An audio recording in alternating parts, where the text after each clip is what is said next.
Bismillahirrahmanirrahim. Assalamualaikum warahmatullahi wabarakatuh. Alhamdulillah, puji syukur kepada Allah Subhanahu wa Ta'ala. Kali ini kita bisa berjumpa, mungkin dalam suasana yang berbeda. Dulu anak-anakku belajar di Pondok Pesantren Ashabul Fikri, langsung bertemu dengan Ayah Haji. Kali ini kita ngaji di rumah saja. Karena kondisi kita sekarang sedang ditimpa musibah wabah corona. Mudah-mudahan Allah mensegerakan dan menghilangkan virus corona di muka bumi ini, sehingga kita bisa bertemu dan bertatap muka lagi, dan kita mampu menjalani nanti bulan suci Ramadan dengan kekhusyuan dan penuh kebaikan. Atas banyak permintaan dari wali santri, anak-anak untuk tetap mengaji, kali ini kita akan mengaji di rumah saja dengan menggunakan media online ini. Mudah-mudahan ngaji kita meskipun tidak bertatap langsung memiliki keberkahan. Allah memberikan penambahan ilmu. Rabbana zidna ilma warzuqna fahma. Mudah-mudahan apa yang kita lakukan menjadi amal ibadah kita semuanya.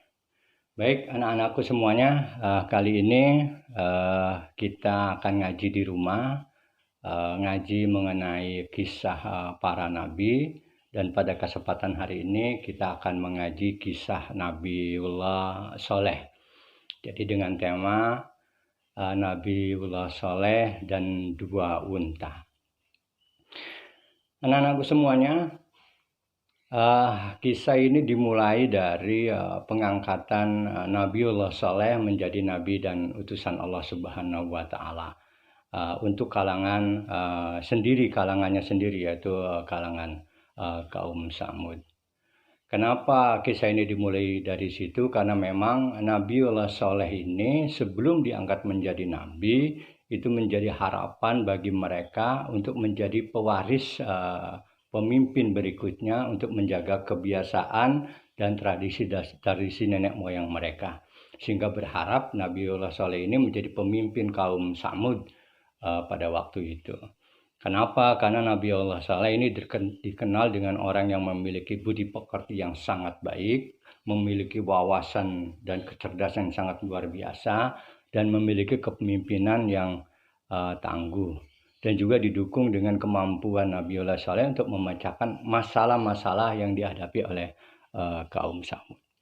Ternyata harapan kaum Samud ini tidak bersambut, karena memang Nabiullah Sholeh diangkat menjadi nabi untuk kaumnya. Dengan demikian Nabiullah Sholeh tidak lagi mampu, tidak bisa untuk dijadikan andalan kepemimpinan bagi kaum Samud untuk menjaga tradisi-tradisi mereka dari nenek moyang mereka yang bertentangan dengan ajaran Allah. Anak-anakku semuanya, kaum Samud ini juga terkenal dengan peradaban yang sangat luar biasa tinggi. Ini terbukti dari sisa-sisa peninggalan kaum Samud, yaitu rumah-rumah mereka yang dia pahat di atas batu-batu, kemudian mereka tinggal di dalamnya. Kita bayangkan jika mereka bisa tinggal di dalam gua, kemudian di dalam batu tersebut, panasnya seperti apa. Jika kita dalam ruangan tertutup tanpa ada AC misalnya, ataupun kipas angin, zaman dulu tidak ada kipas angin dan AC, sehingga mereka bisa tinggal di dalam batu-batu tersebut. Karena kemampuan arsitek dan peradaban yang sangat tinggi, sehingga mereka bisa mampu membuat sirkulasi udara di dalam gua tersebut sehingga tidak merasa panas dan seterusnya. Yang kedua, kemampuan kaum Samud itu bercocok tanam dan pertanian dan ilmu-ilmu yang lain, sehingga kemampuan kelebihan kaum Samud ini yang Allah berikan kepada kaum Samud.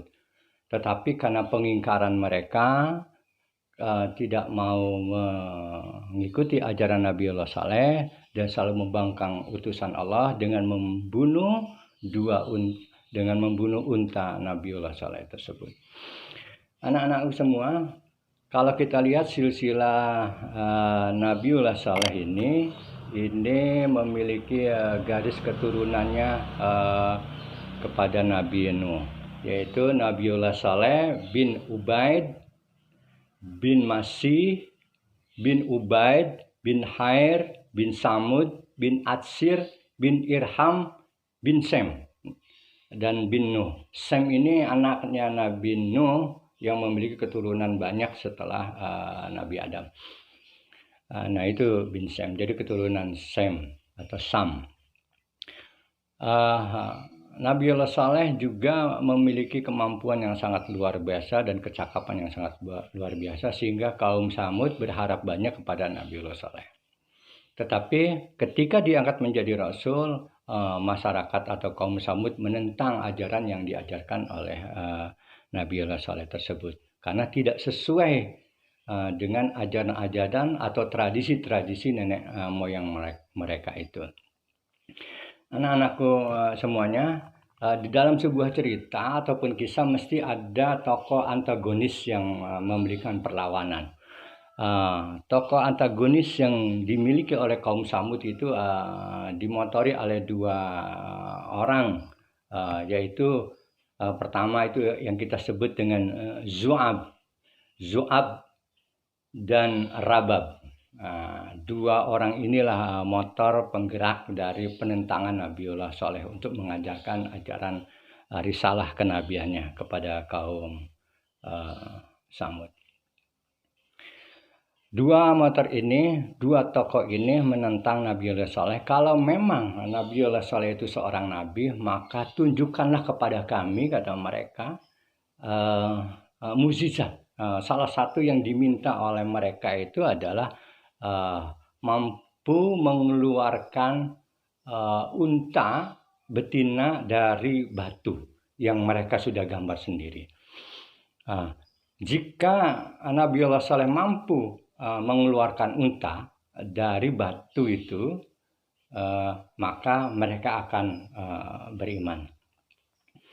Pada suatu hari kaum Samud berkumpul di suatu lembah. Kemudian seperti biasanya Nabiullah Saleh mengajak kaumnya untuk beriman kepada Allah dan mengesahkan dan mentauhidkan Allah Subhanahu wa taala. Tetapi mereka menentang, menganggap bahwa Nabiullah Saleh adalah seorang penyihir dan juga mereka yang mengikuti ajaran Nabiullah Saleh dianggap korban dari penipuan dan kebohongan besar dari Nabiullah Saleh tersebut. Anak-anakku semuanya, kemudian Nabiullah Saleh berdoa kepada Allah Subhanahu wa taala agar dikeluarkan unta dari batu, agar mereka mampu untuk mengikuti ajaran Nabiullah Saleh. Kemudian berdoa dengan atas izin Allah, unta itu mampu keluar dari batu. Bukan hanya satu unta, tapi dua unta. Satu unta induknya, betinanya, dan yang satu anaknya.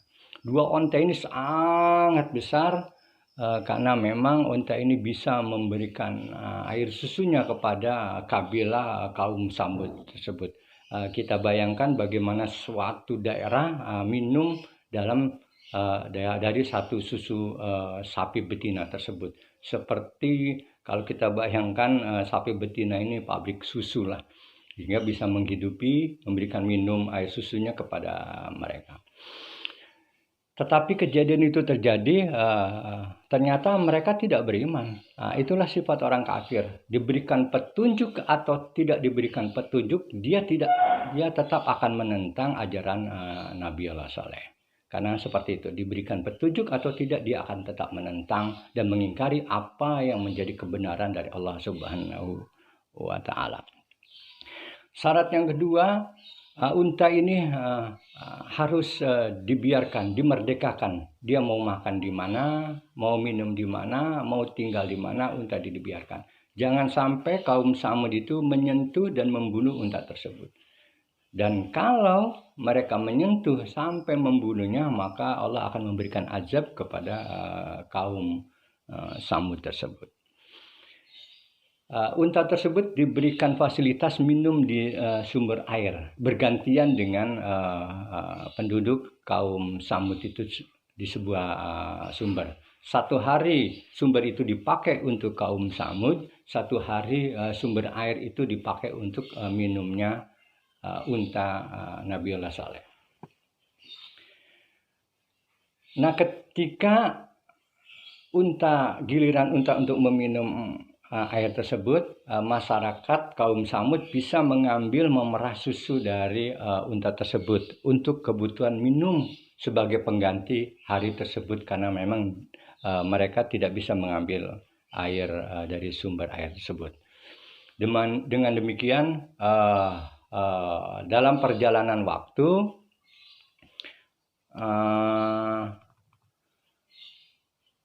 para penentang Nabiullah Saleh ini sudah merasa gerah, sudah merasa jenuh dengan ajakan Rasulullah, ajakan Nabiullah Saleh tersebut. Mereka menunggu momen ataupun kesempatan ataupun yang kita sebut dengan pemantiknya, ada provokator, supaya menggerakkan mereka untuk menentang Nabiullah Saleh dengan cara membunuh sapi Nabiullah Saleh tersebut. Ternyata momen itu muncul juga, datang dari seorang gadis cantik bernama Sanduk. Ya, ini Saduk ini adalah wanita cantik keturunan dari Al-Mukhtar, sehingga disebut dengan Saduk Al-Mukhtar. Saduk ini bersedia dinikahi kepada seorang pemuda bernama Misra bin Mahraj, asal Misra tersebut mampu membunuh untanya Nabiullah Saleh. Syaratnya cuma satu, yaitu bagaimana Misra dapat menikahi Saduk itu asal Misra mampu untuk membunuh unta Nabiullah Saleh. Ternyata Saduk juga tidak sendiri, muncul wanita, istrinya dari Zu'ab yang tadi kita sudah bahas bahwa Zu'ab ini adalah tokoh penggerak penantang ajaran Nabiullah Saleh, yaitu bernama Unaizah bin Hunaim, atau yang disebut dengan Ummul Gunmah. Ummul Gunmah ini mempunyai 4 anak gadis cantik-cantik semuanya, dan anak gadis ini boleh dinikahi oleh seorang pemuda bernama Kudar bin Salif, asal juga syaratnya sama, mampu membunuh unta Nabiullah Saleh. Makanya Kudar dan Misraj ini bersekutu bagaimana caranya mempengaruhi masyarakat kaum Samud itu yang penentang Nabiullah Saleh untuk sama-sama membunuh unta Nabiullah Saleh. Ternyata bujukan Kudar dan Misraj ini disambut baik oleh penduduk kaum Samud yang menentang Nabiullah Saleh. Dengan demikian, dibantu dengan 7 orang lainnya, bergeraklah pemuda namanya Misraj dan Kudar ini bersama dengan 7 orang pemuda yang lainnya menangkap unta tersebut, kemudian disabetkan pedang, kemudian disembelih dan dibunuh. Dan induknya itu yang dibunuh. Anaknya unta tersebut kemudian lari ke pegunungan entah kemana, kemudian menghilanglah anak unta tersebut, sehingga yang bisa berhasil dia bunuh adalah induk unta tersebut, dan anaknya tidak bisa terbunuh karena sudah lari ke manalah, mungkin ke dalam batu-batu. Yang penting anak unta itu tersebut menghilang. Mereka membunuh unta tersebut dengan bersama-sama, sehingga bergembiralah kaum Samud karena telah berhasil membunuh untanya Nabi Saleh tersebut. Mereka berpesta dengan kemenangannya tersebut. Kemudian mereka malah menantang Nabiullah Saleh, mana azab yang diberikan jika penduduk kaum Samud itu membunuh unta tersebut. Di dalam perjalanan waktu, azab Allah itu bertahap, ternyata diberikan tanda-tanda, diberikan tenggang waktu kepada kaum Samud. Hari pertama yaitu di hari Kamis, kaum Samud yang membangkang muka dan wajahnya berwarna kuning. Di pagi hari muka dan wajahnya berwarna kuning.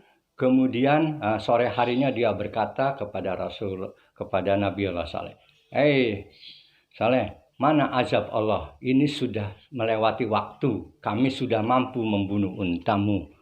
Mana azab Allah? Nabi Saleh terdiam saja. Kemudian besoknya hari Jumat, muka mereka berangsur berubah dari warna kuning menjadi warna merah. Mukanya mereka berwarna merah. Kemudian sore harinya mereka berkata lagi, ya Nabi Allah Saleh, mana azab Allah? Ini sudah waktunya lewat hampir 2-3 hari.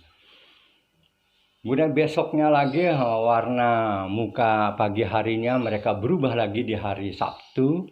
Jadi mulai hari Kamis, kemudian hari Jumat. Hari Kamis warnanya kuning, kemudian hari Jumat warnanya merah, dan hari Sabtunya mereka berubah warna mukanya, tubuhnya itu warnanya hitam. Tetapi memang dasar mereka penentang, sehingga berkata lagi menantang kepada Nabi Allah Saleh, mana azab Allah kepada kami? Dia menentang seperti itu. Kemudian besok harinya di hari keempat, Allah mendatangkan malaikat Jibril untuk memberikan azab kepada mereka tersebut. Dengan satu teriakan saja kaum Samud bergelimpangan binasa, dengan telinga yang mengeluarkan darah dan dada yang pecah, karena memang satu teriakan malaikat Jibril saja sudah mampu membunuh masyarakat atau kaum Samud, satu teriakan saja. Dan pengikut Nabi Allah Saleh itu sudah pergi pindah ke beberapa, menurut para ulama ada mereka pindah ke Palestina dan seterusnya. Ada juga berpendapat bahwa mereka pindah ke Mekah. Seluruh masyarakat Samud itu tertimpa bencana dengan satu teriakan saja dari langit. Mereka gendang telinganya pecah, kemudian dadanya pecah, semuanya meninggal. Mungkin ada beberapa orang yang pengikut Rasulullah, pengikut Nabi Allah Saleh yang selamat dan mengikuti ajaran Nabi Allah Saleh. Demikianlah kisah ini kita berikan bahwa segala sesuatu yang kita kerjakan dengan menentang Allah itu pasti akan memiliki azab dan akibatnya masing-masing. Wa may ya'mal misqala dzarratin khairan yarah wa may ya'mal misqala dzarratin syarran yarah. Demikian anak-anakku semuanya, pelajaran kisah Nabiullah Saleh dengan dua untanya tadi. Berikutnya, pada season berikutnya mungkin kita akan meneruskan kisah-kisah Nabi atau sahabat Rasulullah SAW yang mungkin menarik untuk kita pelajari sebagai pelajaran bagi kita bahwa Allah lah yang menentukan segala sesuatu di atas diri kita semuanya. Anak-anakku semuanya, jaga kesehatan, jangan main keluar rumah, jaga ibumu, jaga keluargamu, dan juga jangan lupa membaca Al-Quran. Demikian dari Ayah Haji, mudah-mudahan bermanfaat bagi kita semua. Assalamualaikum warahmatullahi wabarakatuh.